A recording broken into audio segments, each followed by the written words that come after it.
আসসালামু আলাইকুম, সবাই কেমন আছেন? আশা করি সবাই ভালো আছেন। তো সুন্দর একটা নোটস রান্না করতেছি, তো ভাবলাম আপনাদের সঙ্গে আমার পেজে শেয়ার দেই।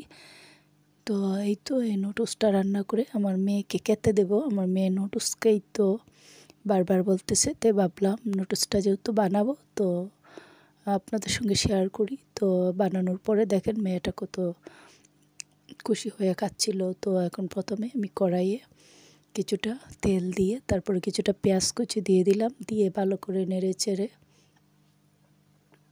তারপরে কিছুটা কাঁচামরিচ কুচি দিয়ে দিলাম। আর নর্মালি এই নুডলসটা মাঝে মধ্যে এইভাবে বানিয়ে খেলে খুবই ভালো লাগে। তো এই তো কিছুটা টমেটো কুচি দিয়ে দিলাম, দিয়ে পরিমাণ মতো কিছুটা লবণ। আর নুডলসটাকে আগে থেকেই সুন্দর করে কিছুটা আলু টুকরো করে তারপরে 2টা সিম দিয়ে সুন্দর করে সিদ্ধ করে রেখেছিলাম। আর সিমটা যে দিয়েছি দেখা যাচ্ছে সুন্দরভাবে একদম গ্রিন কালারের, বেশি না অল্প কিছুটা দিয়ে দিলাম, দিয়ে তারপরে সুন্দর করে রান্নাটা করে নিচ্ছি।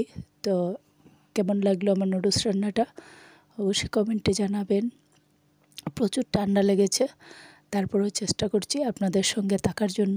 তো ছোট্ট আয়োজনটাও শেয়ার করলাম, কেমন হলো অবশ্যই কমেন্টে জানাবেন। আর এখানে সিদ্ধ ডিম ব্যবহার করেছি। আমরা ছোটোবেলায় যখন নুডলস খাইতাম তখন সবসময় দেখতাম আম্মা এইভাবে সিদ্ধ ডিম দিয়ে নুডলসটা রান্না করতেন। তো খেতে অনেক ভালো লাগে, তাই এইভাবে এই নুডলসটা শেয়ার করলাম। তো প্লিজ পেজটাকে ফলো দিবেন আর ইউটিউব চ্যানেলটাকে সাবস্ক্রাইব করে নেবেন, আমার পাশে থাকবেন, সাপোর্ট করবেন। এই তো শেষ পর্যায়ে আমি কিছুটা ধনেপাতা কুচি দিয়ে দিলাম। এই স্মেলটা অনেক ভালো লাগে নুডলসের মধ্যে। আর এখন যেহেতু শীতকালীন সময় এই ধনিয়া পাতাটা খুব বেশি পাওয়া যায়। তো আশা করি নুডলসের এই ভিডিওটা আপনাদের ভালো লাগবে, অবশ্যই দেখবেন।